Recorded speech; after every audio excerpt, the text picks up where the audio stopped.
चलो, we are starting with the chapter how nature works in harmony. तो how nature works in harmony का मतलब है साथ में रहना। हम लोग और वो लोग साथ में रहते हैं, एक दूसरे को हेल्प करते हैं in that way. In several parts of India, particularly in states of Odisha, Jharkhand, West Bengal, elephants often enter the farms and villages when vegetation is scarce, मतलब जब घास सूख जाती है, water dry up in the natural habitat, animal elephants में wander into nearby farms. Wander का मतलब है वो लोग पानी ढूंढते हुए, खाना ढूंढते हुए खेत में आ जाते, क्रॉप जहाँ पे है, एंड बनाना शुगर केन खा लेते। इससे क्रॉप तो खराब ही हो जाता है। अगर कोई आदमी आ गया और वो चिढ़ गया, एलिफेंट, तो वो आदमी को भी नुकसान कर सकता है। तो क्वेश्चन लिख के लो, मार्किंग करके लेना। Why do elephants enter the crop field and how why is it harmful? तो पॉइंट बाय पॉइंट बना के लिखना बच्चों इसको। ठीक है, क्रॉप डैमेज हो सकता है, ह्यूमन पीपल डैमेज हो सकता है, कोई एनिमल है डोमेस्टिकेटेड उसको भी वो खा सकता है, नॉट जस्ट एलिफेंट, दूसरा भी हो सकता है, टाइगर हो सकता है, लेपर्ड हो सकता है। तो व्हाट आर द रीजंस कि ये पानी सूख गया? तो changes in rainfall and temperature affect the vegetation. क्यों? क्योंकि हम लोग झाड़ को कट डाउन करते हैं, वहां पे बिल्डिंग बनाते हैं, उससे वो और खराब होता है।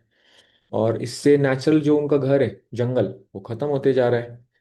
तो because of loss of habitat, animal tend to move into human habitat. Question, दो तीन क्वेश्चन आएंगे बच्चों यहाँ से। First, what causes changes in habitat?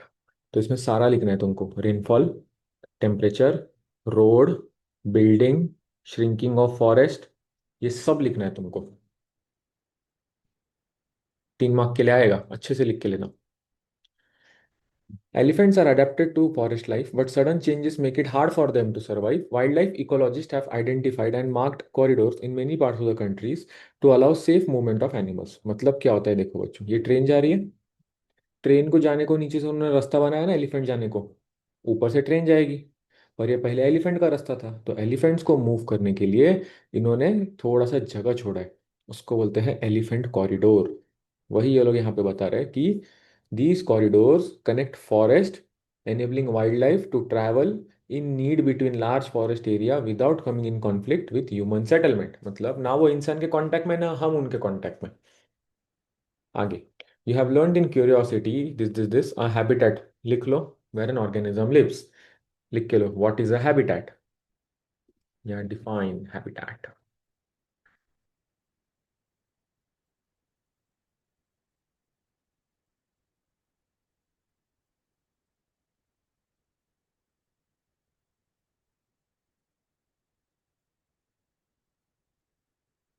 Moving on, आगे मार्क करके लो, what are the two components of a habitat? Biotic, abiotic. Biotics are living and non-living are known as abiotic components of habitat. लिख लो, the living beings are known as biotic, non-living beings are known as abiotic।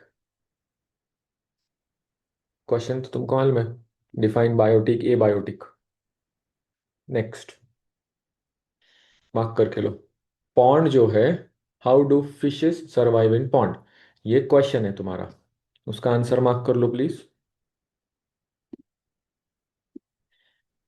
A pond provides food, oxygen, shelter, space, conditions essential for survival of organism. Fishes obtain their biotic need from small plants and animals and abiotic need from the water। खाने को चाहिए, पानी में मिलेगा, oxygen चाहिए, पानी में मिलेगा। तो पॉइंट बाय पॉइंट करके लिखना।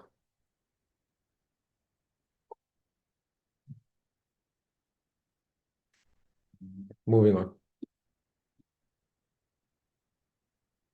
मार्क कर लो, each habitat has its own biotic components and physical component: air, sunlight, water, temperature, soil।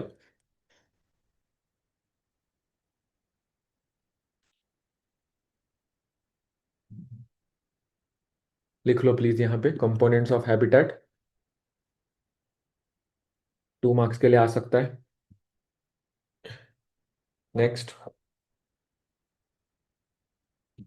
Mark करके लो, You have observed a fish in a pond. Did you see only a single fish? No, you may have seen many fish of the same kind.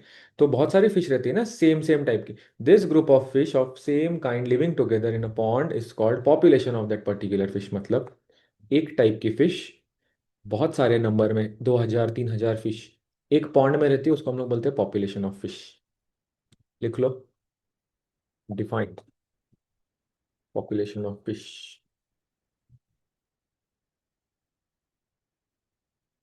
Moving on.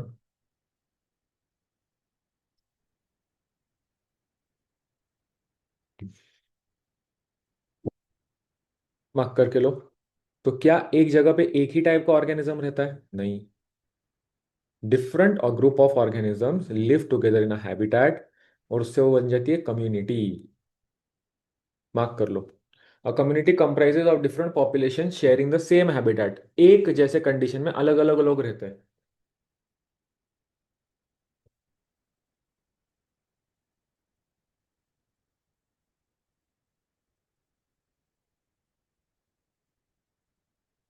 पहला question आएगा बच्चों define a community. Second question आएगा बच्चों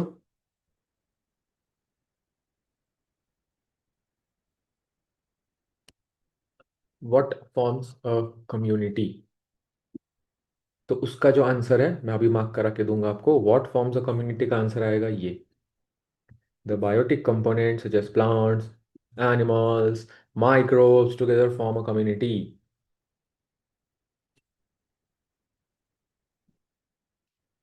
दोनों one one mark के लिए आएंगे. Moving on. A flower has mark करना चालू करो. Stalk sepal petal carpel and stamen. लिखो question number one. Parts of plants. आगे. ये जो स्टैमिन है वो बर्स्ट होके येलो पोलन ग्रेन रिलीज करता है जिसको हवा और ये सब कैरी करते हैं from one plant to another known as pollination. लिखो.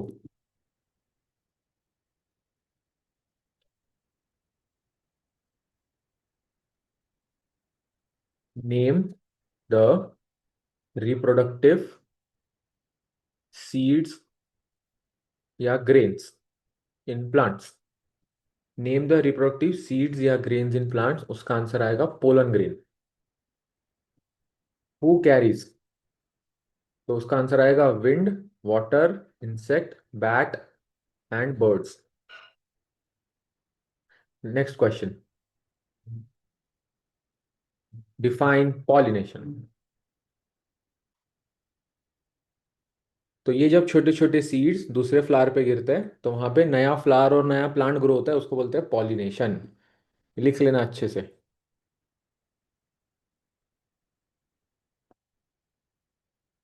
देखो. विथ फिश एकदम क्लीन पानी है. विदाउट फिश वहां पे मक्खी हो गया स्टैग्नेंट हो गया वाटर खराब हो गया सड़ गया है पानी.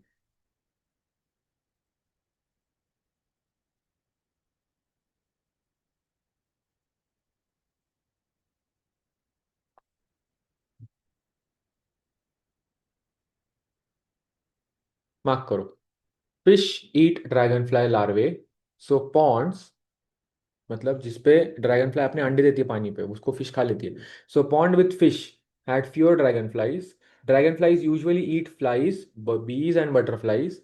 With fewer dragon flies more bees flies and butterflies were found. सोच के देखो एक फिश की वजह से क्या क्या चेंजेस हो गए.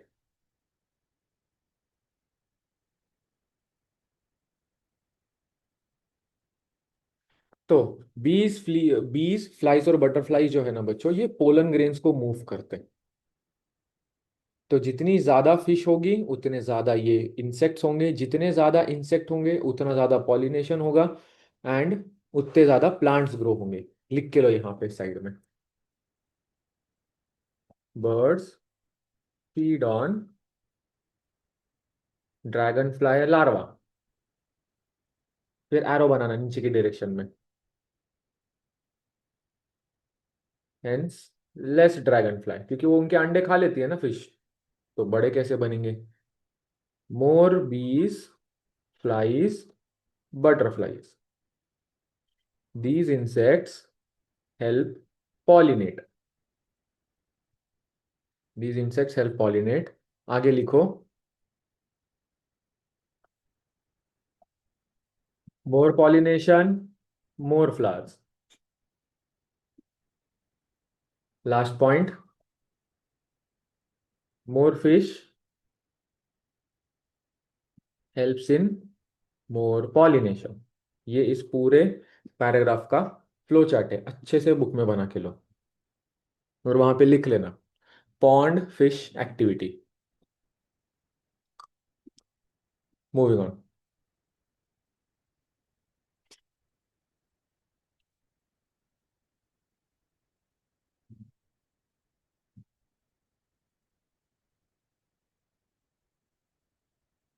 आगे आओ।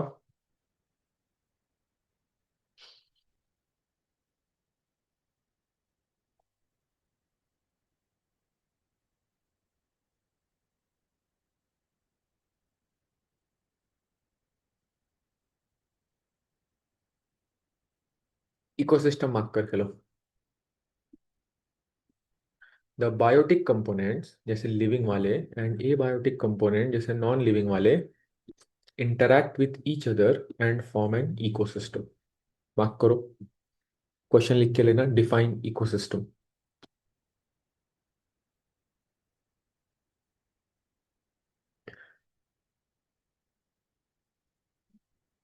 आगे, एक्वेटिक इकोसिस्टम भी होता है जैसे रिवर लेक पॉन्ड। फिर टेरेस्ट्रियल होता है जैसे फॉरेस्ट।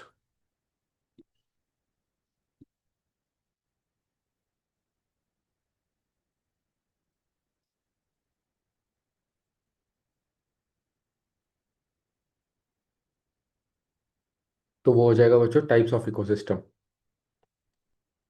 नेक्स्ट, फिर आएगा ह्यूमन मेड इकोसिस्टम।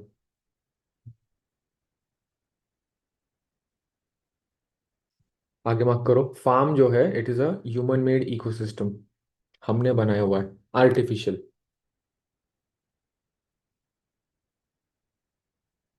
लिखते चलो, define human made ecosystem, give example.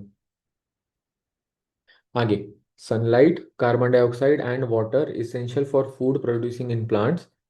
Soil provides medium and essential nutrients. Air provides oxygen for respiration in plants as well as animals. Water is essential for all. This is how living organisms depend on the non-living component of ecosystem.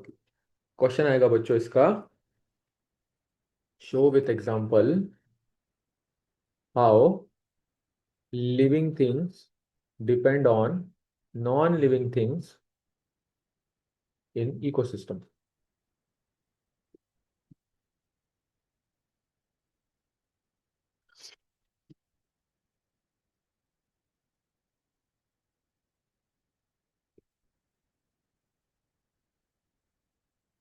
पूरा लिख लो। आगे mark करके लो कि plants हमारे लिए क्या करते हैं। अब उन्होंने लिविंग से कुछ लिया है तो लिविंग को कुछ देंगे भी। Plant release oxygen, roots hold the soil and prevent erosion and retain soil moisture and helps to cool the atmosphere. Question लिख के लो, how do plants help the environment?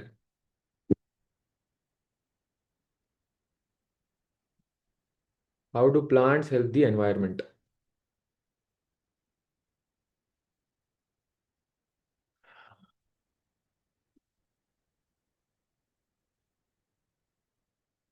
Clear कर रहा हूँ।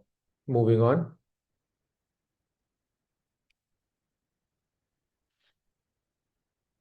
आगे मार्क करके लो, प्लांट्स जो है वो है autotrophs. Plants can make their own food by the process of photosynthesis, thus they are known as producers या ऑटोट्रॉप्स। लिख लेना डिफाइन ऑटोट्रॉप्स करके। Next, organism that can not produce own food and depend on them are called consumers और heterotrophs. लिख लेना, हम लोग रहते हैं heterotrophs. Define define. Third, organism that only eat plants are called herbivores, that only eat meat are called carnivores. और जो दोनों खाते हैं वो रहते हैं ओमनिवोर्स। तो यहां से टोटल तुमको 5 क्वेश्चन लिखने हैं बच्चों। 5 question. Autotrophs, heterotrophs, herbivore, carnivore, omnivore. Moving on. ये बना लेना, फूड चेन रहता है ये बच्चों। फूड चेन मतलब कौन किसको खाएगा। घास को कौन खाएगा, ग्रास हॉपर। ग्रास हॉपर कौन खाएगा, फ्रॉग। फ्रॉग को कौन खाएगा, स्नेक। स्नेक को कौन खाएगा, ऊपर का वल्चर। फिर वल्चर मर जाएगा लास्ट में, ईगल जो भी खाएगा उसको। तो मार्क करके लो यहाँ पे। पहले तो ये फूड चेन बना के लो, grass, grasshopper, frog, snake, eagle. उसके बाद मार्क करो what is a food chain. It is a simple sequence of who eats whom।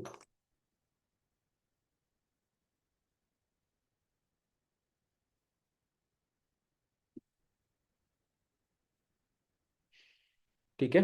Diagram नहीं बनाने का है तुमको, डिफाइन लिखना है और वो फ्लो चार्ट बना के लेना है। नेक्स्ट, ट्रॉपिक लेवल मार्क करके लो।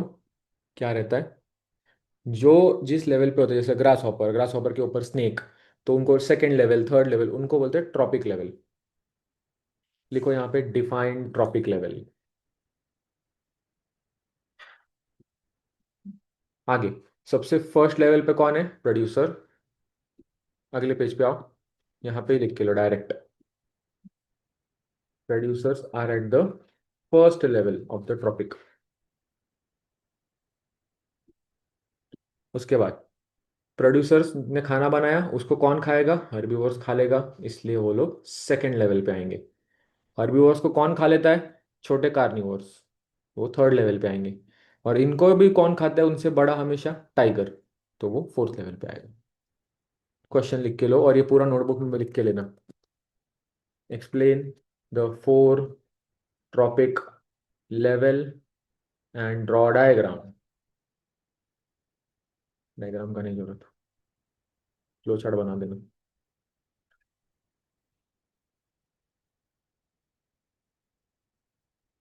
क्लियर। Moving on. ये है फूड वेब बच्चों। अभी फूड वेब मतलब, ये बेचारा फूड चेन कैसा, सिंगल ऊपर है तो रर करके। फूड वेब जो है उसमें माउस को फॉक्स भी खा सकता है, माउस को आउल भी खा सकता है। यहाँ पे जो फ्रॉग है, इसको आउल खा लेगा। बर्ड को स्नेक, स्नेक को हॉक। हॉक जो है वो हेयर को भी खा सकता है, मतलब एक ऑर्गेनिज्म को एक से ज्यादा लोग भी खा सकते हैं। मार्क करो। In an ecosystem the food chains are interlinked, forming a food web.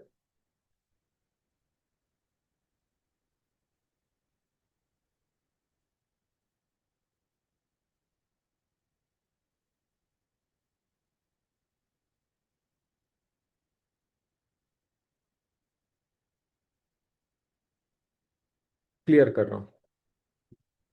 Moving on.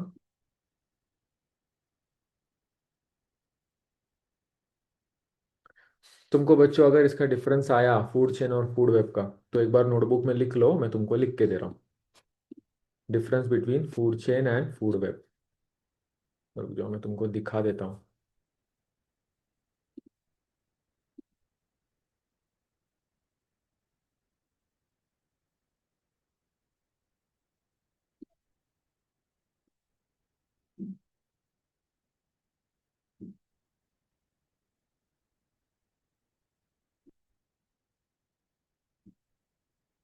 ये जो है ना बच्चों, ये प्लीज लिख लेना तुम लोग नोटबुक में, पॉज करके वीडियो को।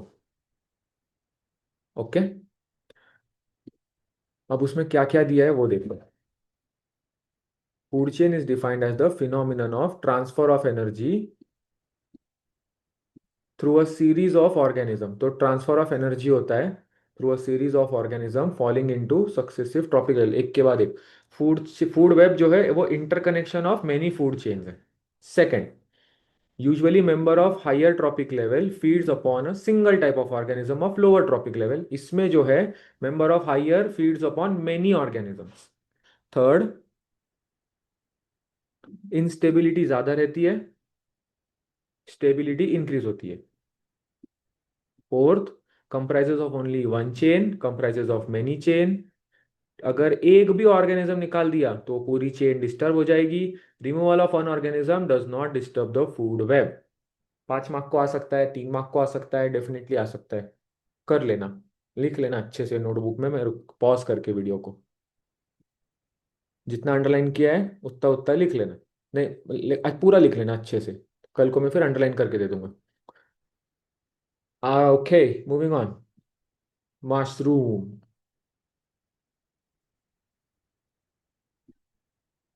मार्क करो।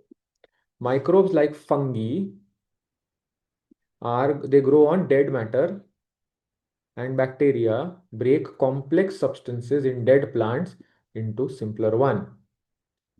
मतलब जो चीज खराब हो जाती है, सड़ जाती है, वो उसके ऊपर फंगस ग्रो होने लगता है, मशरूम जैसा छोटा छोटा।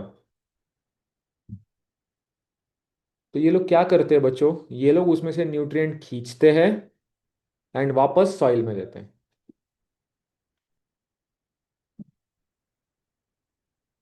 You can also find tiny insects such as beetles and flies on animal dropping like elephant dunks ने क्या कि कभी कभी जो एनिमल्स का गंदा होता है उनके ऊपर फ्लाइज रहती है। They help to break down and recycle nutrients. Mark करके लो।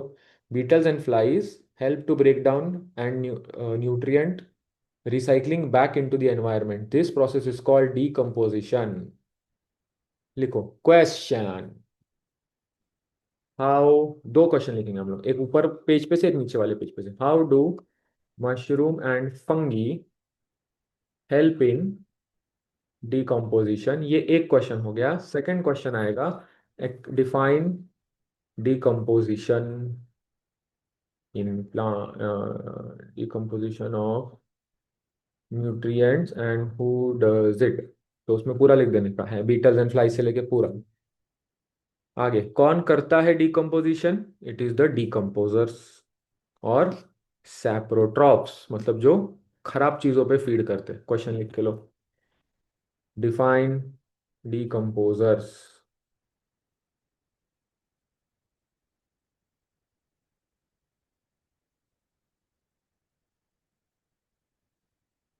आगे डिकम्पोजर्स जो है वो एकदम क्रूशियल रोल प्ले करते हैं रिसाइकलिंग में।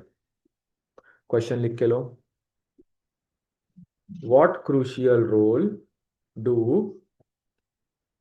decomposers play in our environment?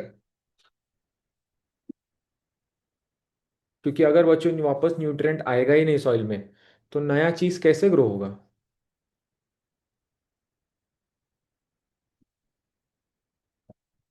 Next.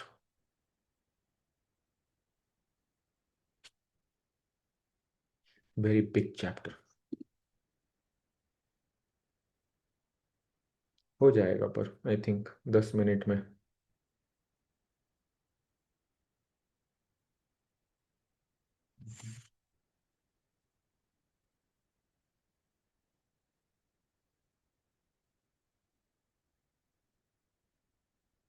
ये लिख लो एक बार बच्चों, प्रीडेटर्स। मतलब कभी कभी कैसे है ना, फील्ड में अलग अलग टाइप के बर्ड्स आके वो क्रॉप को खा लेते। तो these birds are predators of insect pest and help the तो कुछ बर्ड्स जो है वो इनको खा लेते हैं, इंसेक्ट्स को जो क्रॉप खराब करते हैं। कुछ नहीं इसमें से नहीं आएगा, नीचे चलो।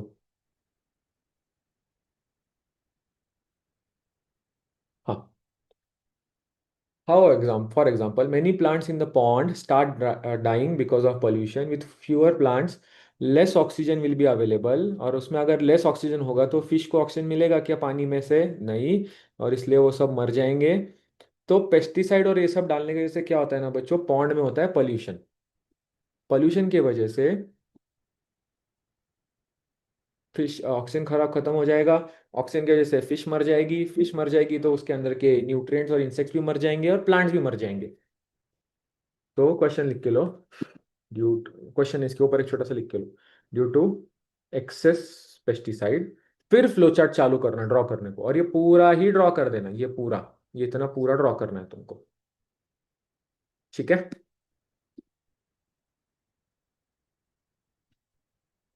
क्वेश्चन लिख लेना इसका। What happens due to the use of excess pesticide in field?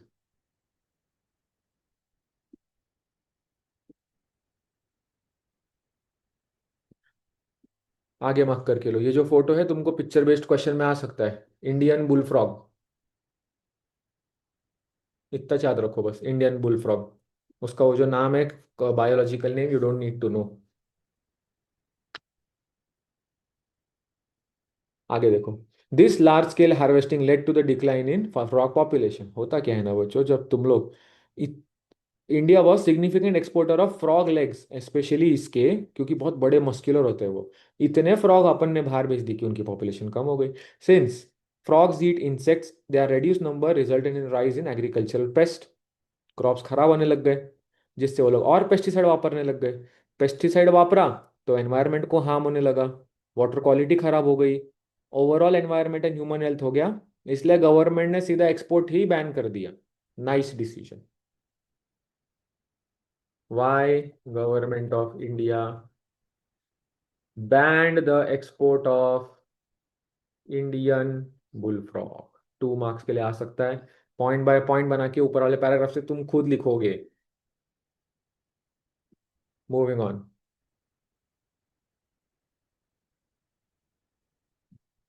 आगे लिख के लो।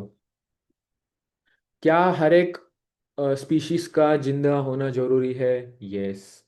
अगर कोई भी एक स्पीशीज मर गई तो दूसरी स्पीशीज बहुत ज्यादा बढ़ जाएगी, जिससे इम्बैलेंस हो जाएगा।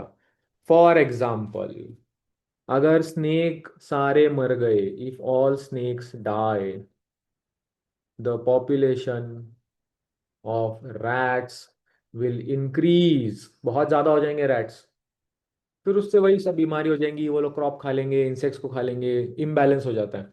तो क्वेश्चन तुमको ऐसे लिखना है बच्चों इसका। ये जो है पूरा पैराग्राफ मैंने मार्क किया हुआ है पिंक कलर से। इसके ऊपर लिखोगे, explain the importance of population of each species in ecosystem. Explain the importance of population of each species in an ecosystem. Okay. और उसका तुमको बच्चों एग्जाम्पल भी देना होगा। एग्जाम्पल मैं लिख के देता हूँ, वही सेम एग्जाम्पल लिख लो। एग्जाम्पल आएगा, if all the snakes die, the population of of rats will increase significantly, which will cause imbalance in the food chain. Hello. Moving on। ये 3 टाइप के ये है, ये लिख लो लर्न करके डायरेक्ट। ये सीधा लिख लेना। 3 टाइप के, mutualism, commensalism and parasitism. Parasitism मतलब एक जन दूसरे से खाली खींचते रहता है, उसके बॉडी से न्यूट्रिएंट लेते रहता है। 3 टाइप है, तीनों लिख लेना। 3 टाइप्स ऑफ इंटरेक्शन लिख देना उसको। What are the benefits of ecosystem? Let me see। ठीक है।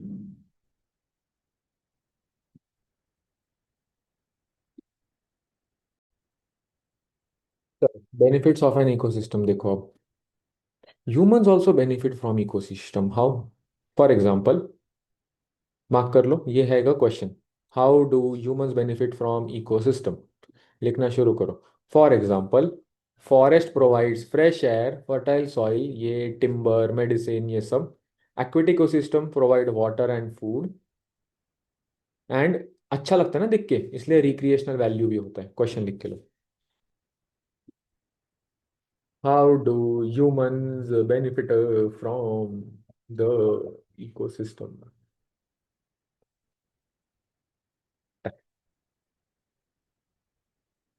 क्लियर करो। Moving on. देखो ये है सुंदरबन के मैंग्रोव फॉरेस्ट। अभी इधर बहुत सारा कंस्ट्रक्शन, इरोजन, ये सब प्रॉब्लम चलते रहता है। मार्क करना शुरू करो। फर्स्ट पॉइंट, मतलब क्या क्या मार्क करना है। Sundarban, largest mangrove forest where Ganga and Brahmaputra meet, between India and Pakistan. कैसे प्रोटेक्ट करता है अपने को? From wind and waves during storms and floods. They also absorb carbon dioxide and release oxygen. और इसलिए इनको वर्ल्ड हेरिटेज साइट बना दिया। मतलब इधर जाओ देखो कि क्या नेचर ने तुमको दिया है बना के। क्वेश्चन लिख लेना, short note on importance of Sundarbans, पूरा लिख देना, सब उठा के, किधर मिलता है, क्या क्या मिलता है, कौन से रिवर से मिलता है, ये सब। अब आगे क्या इशू आ गया है, कुछ लोग इसको कट करते हैं, they are being cut for fuel, farming, illegal hunting, over use of resource जो कि थ्रेट बन चुका है, इंडस्ट्रियल पोल्यूशन, ये सब सब सब से वो खराब होते जा रहे हैं। क्वेश्चन लिख के लेना, what are the threats to the Sundarbans, what are the threats to the Sundarbans, ये थ्रेट है भाई।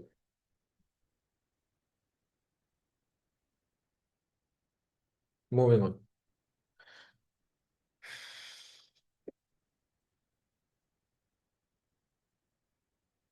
नेक्स्ट पेज पे आओ, ह्यूमन मेड इकोसिस्टम पे आ जाओ। ह्यूमन मेड इकोसिस्टम इजी है बच्चों, जो हम लोग बनाते हैं वो सब ह्यूमन मेड, जैसे पॉन्ड, फार्म्स, पार्क्स, ये सब आर्टिफिशियल इकोसिस्टम है। ये पहले से था क्या धरती पे, अपन ने बनाया। आगे मार्क करो, unlike nature they need care and management.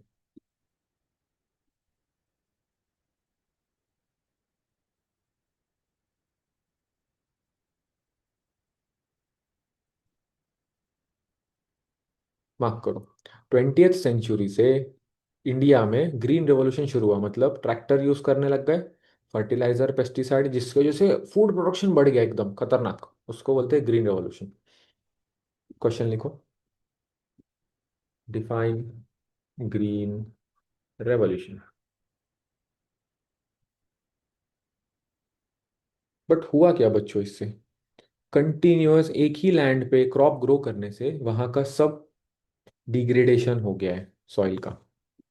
लिख लो, डिफाइन सॉइल डिग्रेडेशन या side effects of green revolution. Nutrient खत्म होते जाते हैं, सॉइल खराब होती जाती है, ये सब हो रहा है। तो गवर्नमेंट यही बोलती है सबको कि तुम लोग sustainably वापरो।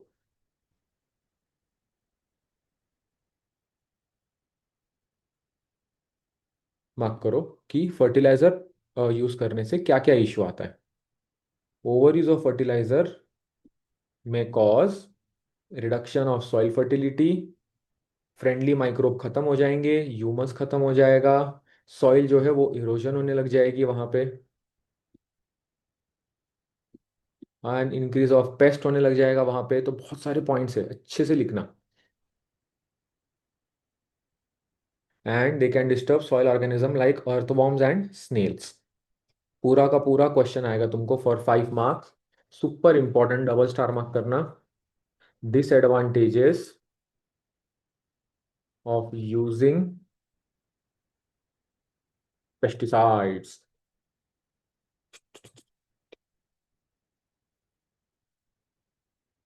Next, monoculture, I think last topic है। हाँ, मोनोकल्चर। मोनोकल्चर का मतलब है, पढ़ो, सम पेस्ट्स में डेवलप रेजिस्टेंस टू पेस्टिसाइड, मतलब कुछ कीड़ों को इतना पेस्टिसाइड मिल चुका होता है कि बाद में वो लोग रेजिस्टेंट हो जाते हैं, उसको उसको कुछ होता ही नहीं है कीड़ों को। Growing the same crop repeatedly is known as monoculture, can reduce the biodiversity and affect pollinators. तो गवर्नमेंट बोलती है कि तुमने एक क्रॉप लगाया ना, अब दूसरा लगाओ। क्वेश्चन लिख लो, प्रॉब्लम्स ड्यू टू मोनोकल्चर।